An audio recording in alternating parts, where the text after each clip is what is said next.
कितना मीठा नाम है, कितना मधुर नाम है किशोरी जी का। जो भी श्री राधा रानी जी के नाम का आश्रय अपने जीवन में लेता है उसका जीवन धन्य है। वास्तविक में उसका ही जीना सार्थक है।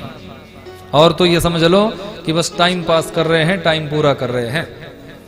जीवन जीने की सार्थकता तो तब है जब तुम अपने जीवन में किशोरी जी के नाम को अधिक से अधिक गाने का प्रयास करें। राधा रानी सरकार की ऐसा मनोभाव हम सभी का होना चाहिए। एक रूप से, एक भाव से हम राधा माधव जी का स्मरण करें, क्योंकि जिन भी भक्तों ने इनके नाम का आश्रय लिया है वो भले ही देखो, सच्चा जो भक्त होता है उसका शरीर चला जाता है, क्योंकि शरीर का धर्म है नष्ट होना। क्योंकि जिसका जन्म हुआ है उसको तो जाना पड़ता है कि आया है सो जाएगा राजा रंक फकीर। कोई सिंहासन चढ़ चला और कोई बंधा जंजीर। जिसका जन्म इस धरती पर होता है, चाहे राजा है, चाहे कोई रंक है, चाहे साधु है, सन्यासी है, गृहस्थी है, पंडित पुजारी, कोई भी है, जाना तो सबको पड़ेगा। लेकिन जब हम जाते हैं तो जाने के बाद हमें किस लिए याद किया जाता है, ये सोचना जरूरी है। याद तो दुनिया रावण को भी करती है, याद तो कंस को भी किया जाता है, याद तो अन्य राक्षस पापी लोगों को भी किया जाता है,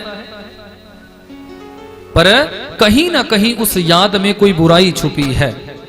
मन में जब तुम स्मरण करते हो तो उसकी बुराई के लिए कि वैसा ना बने। कोई ये नहीं कहेगा कि मेरा बेटा रावण की तरह बन जाए, कोई ये नहीं कहेगा कि मेरा बेटा कंस की तरह बन जाए, कोई ऐसा नहीं कहेगा कि मेरा बेटा हिरण्यकश्यप की तरह बन जाए। कोई सोचेगा? नहीं सोचेगा ना। क्यों? क्योंकि इनके जीवन में बुराई भरी हुई थी। इनके जीवन का जो संबंध था वो पापों से रहा, बुरे कर्मों से रहा। इसलिए कोई भी व्यक्ति ऐसा नहीं चाहता कि मेरा संतान हिरण्यकश्यप बने, कंस बने, पूतना बने, अघासुर बकासुर बने। सब क्या चाहते हैं कि हमारी संतान श्रेष्ठ बने, राम जी की तरह उनका चरित्र होवे। भगवान से तुम मांगते हो कि प्रभु अपने जैसी संतान दो, यही मांगते हो ना। तो अच्छाई के लिए हम सभी दौड़े होते हैं और अच्छी बातें ही हम सब मांगना चाहते हैं, पर क्या हम खुद ब खुद उस मार्ग पर चले हुए हैं? यदि तुम अच्छाई के मार्ग पर चलोगे तो स्वतः ही तुम्हारे जीवन का हर एक कर्म अच्छा बनने लग जाएगा। याद रखना। इसलिए यदि आप अच्छे हो तो दुनिया अच्छी है, और आप अच्छे नहीं हो तो दुनिया भी तुम्हें बुरी ही दिखेगी। भगवान की बनाई हुई सृष्टि में कुछ भी बुरा नहीं होता। हमारी दृष्टि बुरी होती है, हमारे विचार बुरे हो जाते हैं, हमारी भावना बुरी हो जाती है। भावनाओं की श्रेष्ठता यदि हमारे जीवन में बनी रहेगी, दृष्टि यदि हमारी उच्च बनी रहेगी, तो संसार के हर एक जीव में हमें ईश्वर साक्षात्कार होगा, उस परब्रह्म परमात्मा का दर्शन होगा। हम सभी को यह विचार करना चाहिए, क्योंकि उस परब्रह्म परमात्मा ने भेजा है तो कुछ बताया है कि मैंने अन्य योनियों से तुम्हें अलग बनाया। 4 हाथ पैर भी लोगों के होते हैं। पशुओं के 4 पैर भगवान ने बनाए, पर हमें तो 2 ही दिए, 2 हाथ दे दिए। किस लिए? इन हाथों से तुम किसी की सेवा करो। अब सोचो, आप विचार करो, मानव भी यदि 4 पैरों वाला होता तो क्या सेवा तो गधा भी करता है, सेवा तो घोड़ा भी करता है। घोड़े पर बैठकर तुम जाते हो, कर्म तो वो भी कर रहा है, सेवा तो वो भी किसी की कर रहा है। लेकिन मानव को पूर्ण विवेकी बनाया। वो विवेक इसलिए दिया कि वो समझे, सोचे, विचार करे कि हमारे जीवन में क्या अच्छा है और क्या बुरा है, कौन सा मार्ग धर्म का है और कौन सा मार्ग अधर्म का है।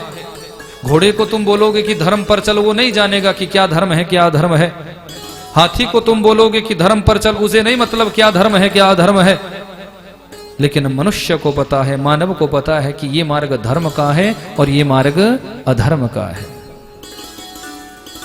और उसमें भी हमारे जीवन का जो पूर्ण विवेक है वो जागृत होता है सत्संग से। सत्संग से दूर रहोगे तो विवेकी नहीं बन पाओगे, और यदि सत्संग तुम्हारे जीवन में बना रहेगा तो तुम विवेकी बने रहो। महाभारत में कथा आती है मदालसा की, और वही कथा भक्तमाल ग्रंथ में भी बताई है। देवी मदालसा जो भगवान की श्रेष्ठ भक्ता थी, भगवान को मानती थी, श्रद्धा भाव इसके अंदर था।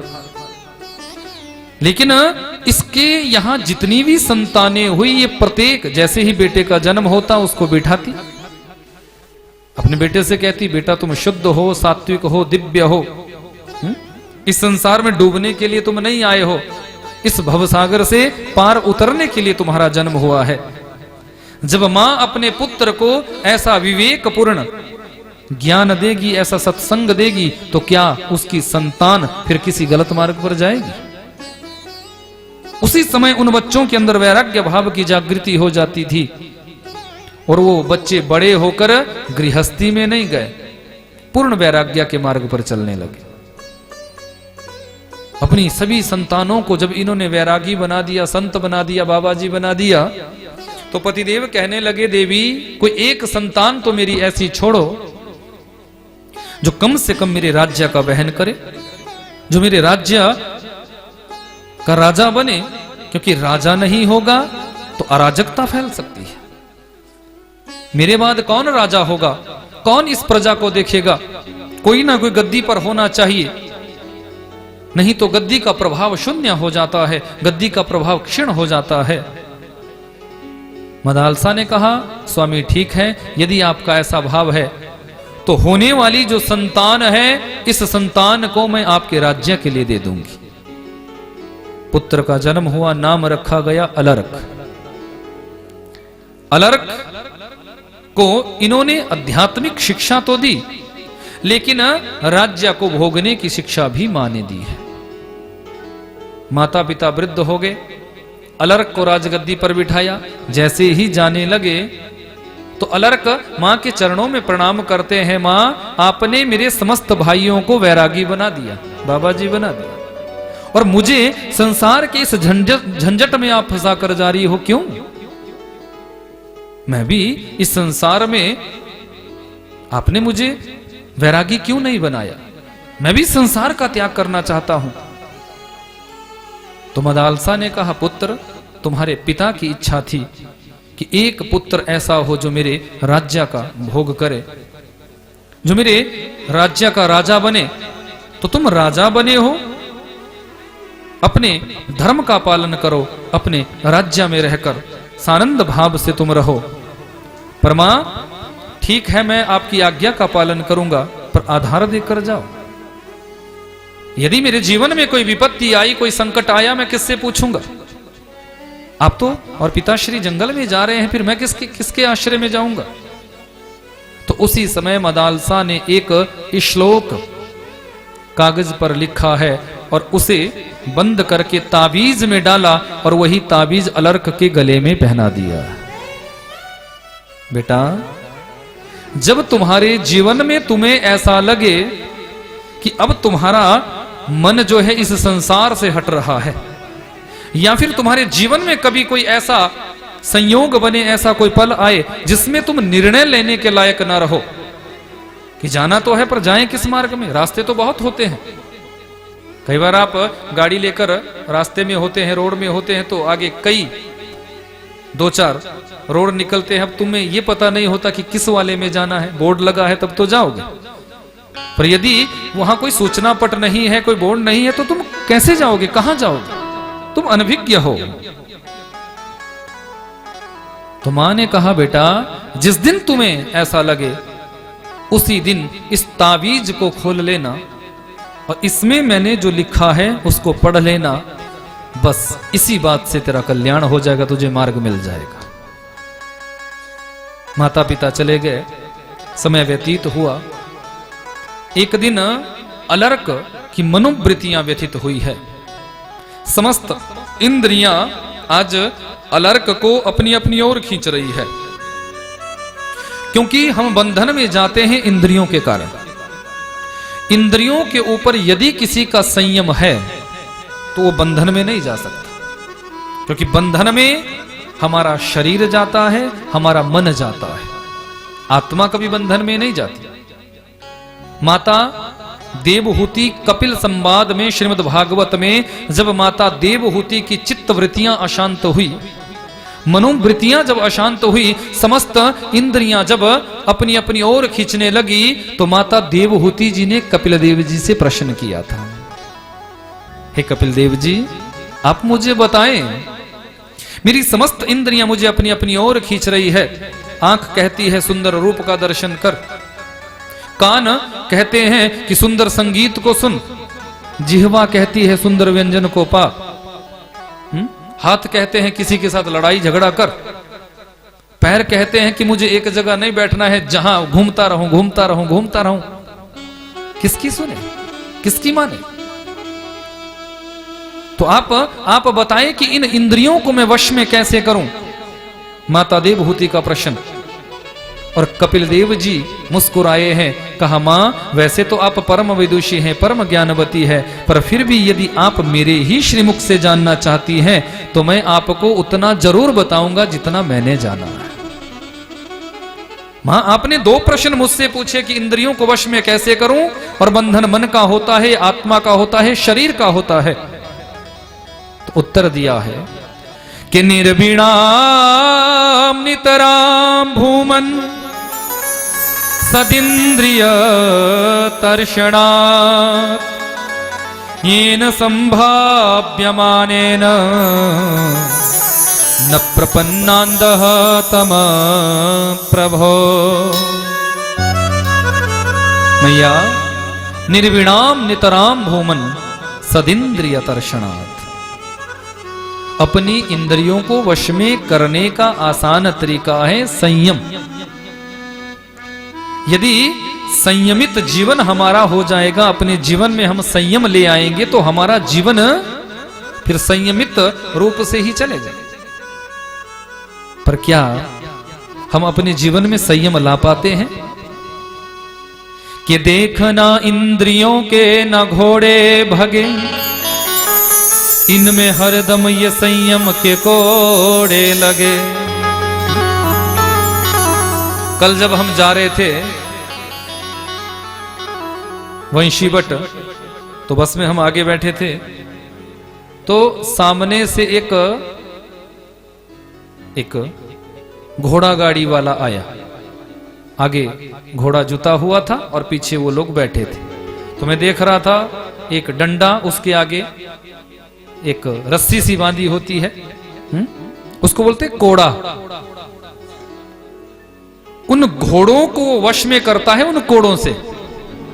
यदि अब वो मारे चाहे ना मारे, लेकिन हाथ में उस कोड़े को लेना ही पड़ेगा। यदि वो नहीं लेगा तो घोड़ा कहीं भी लग सकता है, गाड़ी को उल्टा कर सकता है, छोड़ सकता है, भाग सकता है, गिरा सकता है, मार सकता है, क्योंकि घोड़े के अंदर बहुत ताकत होती है। तो यहां इस श्लोक में यही कपिल देव जी कहते हैं कि देखो, इन इंद्रियों रूपी अश्वों को, हमारी इंद्रियां क्या है? अश्व, घोड़े की तरह।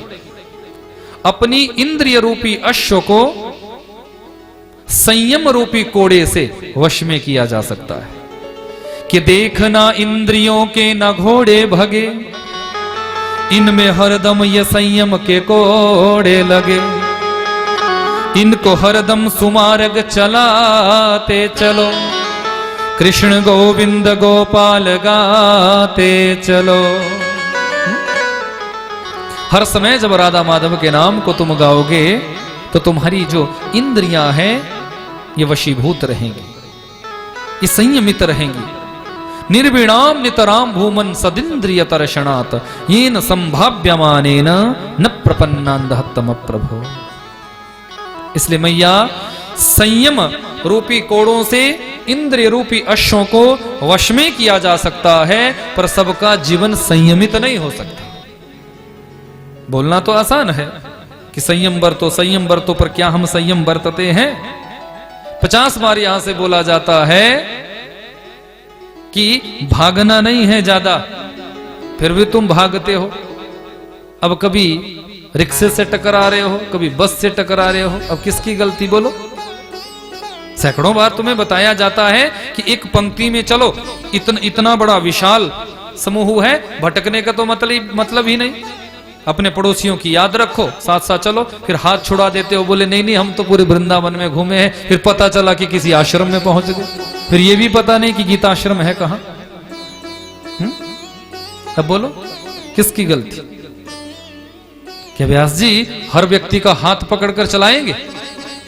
बोलो, इतना तो तुम खुद देख सकते हो, खुद सोच सकते हो कि इतना बड़ा आश्रम है, और ऐसा भी आश्रम नहीं कि इसका कोई नाम नहीं जानता। पूरे वृंदावन में कहीं भी पूछ लेंगे, गीता आश्रम सब जानते हैं। पहली बात। दूसरी बात, तुम गुम ही क्यों होते हो? जब इतने लोग साथ में हैं तो एक दूसरे को नहीं देख सकते? आगे वाले को देखो, पीछे वाले को देखो। जब पता है कि सब साथ चले हैं तो साथ चलते चलो, क्यों रह जाते हो? तो कहने का मतलब सीधा सा है कि संयमित जीवन जीना आसान नहीं होता। हम कह तो देते हैं, पर क्या हम अपने जीवन में उसको लागू करते हैं? क्या अपने जीवन में उन बातों को तुमने माना? हम नहीं मानते।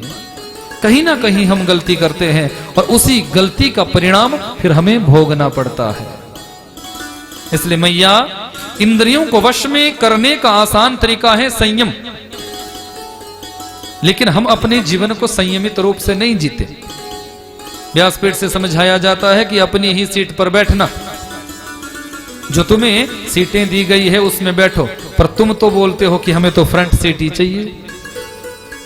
अब एक सीट फ्रंट होती है, अब 300 आदमी में वो फ्रंट सीट किस किस को दी जाएगी? बोलो। अरे जिस बस में 1 नंबर से सीट शुरू हुई 55 नंबर तक कोई तो जाएगा। सब लोग यदि ये सोचे कि हमें फ्रंट ही चाहिए तो सबको फ्रंट मिल जाएगा। बोलो, हमारे जो झगड़े होते हैं ना, छोटी छोटी लड़ाइयां, वो इन्हीं कारणों से होती है। ये मेरी सीट है, ये तेरी सीट है। अरे भैया, सबने एक ही जगह जाना, ऐसा तो नहीं कि पीछे वालों को वहीं उतार दिया जाएगा और आगे वालों को कहीं आगे पहुंचा दिया जाएगा। मार्ग एक है, राह एक है, रास्ता एक है। फिर प्रेम से बैठो ना, प्रेम से बैठो, भाव से बैठो। हाँ, हो सके तो जिसको कोई परेशानी है, जिसको कोई समस्या है, पहले उसको बिठाओ।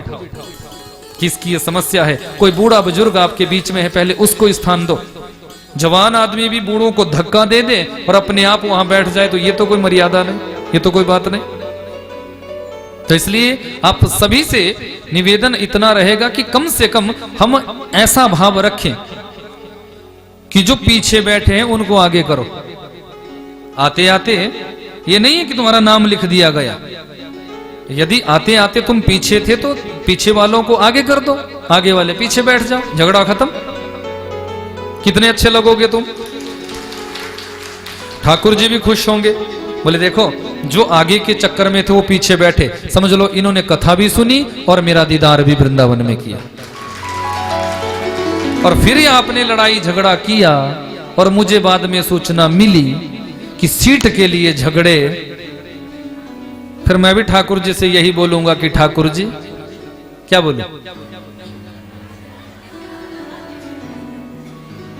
अब समस्या ये है ना कि हम तो सोच भी नहीं सकते ना आपके बारे में बुरा। हम तो ठाकुर जी से यही कहते हैं कि आप खूब तरक्की करो, खूब आगे बढ़ो, खूब ठाकुर जी की कृपा आप पर बनी रहे और आप दिन दुगनी रात चौगुनी उन्नति करें और ठाकुर जी की यहां बार बार आते रहें, पर थोड़ा मर्यादाओं को बनाकर। मैं बार बार कहता हूं, तुम यदि मर्यादाओं का खंडन करोगे